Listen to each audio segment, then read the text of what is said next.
رب العزت نے دیگر انبیاء کرام کی معراجوں کے تذکرے قرآن مجید میں فرمائے ہیں، جیسا کہ آدم علیہ السلام کی معراج کا ذکر قرآن مجید کے اندر موجود ہے، جناب ابراہیم علیہ السلام کی معراج کا ذکر قرآن میں موجود ہے، جناب موسیٰ علیہ السلام کی معراج کا ذکر قرآن میں موجود ہے، جناب ادریس علیہ السلام کی معراج کا ذکر قرآن میں موجود ہے۔ اسی طرح میرے اور آپ کے نبی صلی اللہ علیہ وآلہ وسلم کی زمینی معراج کا ذکر قرآن مجید کی سورہ بنی اسرائیل کے اندر موجود ہے کہ حضور صلی اللہ علیہ وآلہ وسلم ام ہانی رضی اللہ تعالی عنہا کے گھر سے آپ اٹھے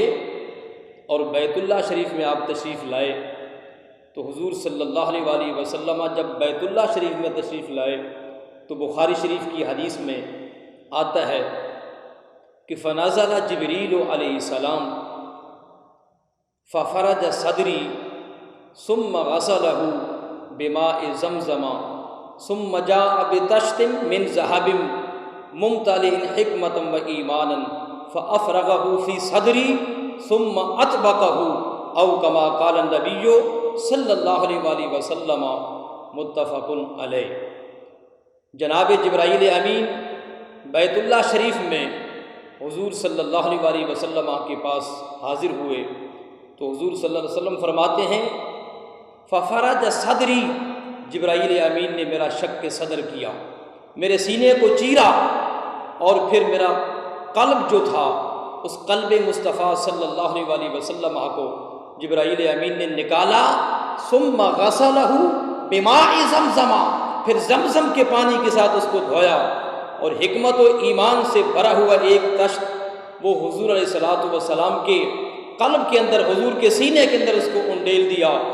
اور پھر حضور فرماتے ہیں میرے سینے کو پھر جبرائیل امین نے پھر اسی طرح سی دیا، اور پھر وہاں سے مجھے جناب جبرائیل امین بطحائے مکہ میں لے گئے۔ وہاں پر فرشتے کھڑے تھے،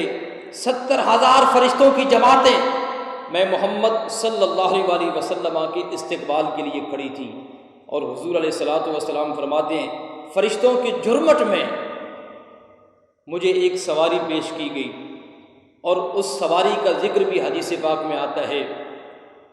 حضور علیہ الصلوۃ والسلام نے فرمایا ثم اوتیت بدابۃ، ایک سواری ایک جانور لایا گیا، دون البغل و فوق الحمار، کہ جو گدھے سے چھوٹا تھا، گدھے سے اونچا تھا اور خچر سے چھوٹا تھا، ابیض سفید رنگ کا تھا، اور یقال لہ البراق، اس کا نام براق تھا۔ حضور صلی اللہ علیہ وآلہ وسلم فرماتے ہیں کہ مجھے اس پر بیٹھنے کے لیے جبرائیل امین نے کہا کہ اس پر سوار ہو جائیں، لیکن حضور صلی اللہ علیہ وآلہ وسلم جب اس پہ سوار ہونے لگے تو آپ صلی اللہ علیہ وآلہ وسلم سوار ہوتے وقت آپ نے توقف کیا، آپ ٹھہرے، آپ رکے، اور آپ رنجیدہ حالت میں رک گئے۔ تو جبرائیل امین کو میرے رب نے فرمایا جبرائیل میرے حبیب سے پوچھو اس وقت اس رنجیدہ ہونے کا، اس وقت غم زدہ ہونے کا کیا مطلب ہے؟ تو حضور صلی اللہ علیہ وآلہ وسلم نے فرمایا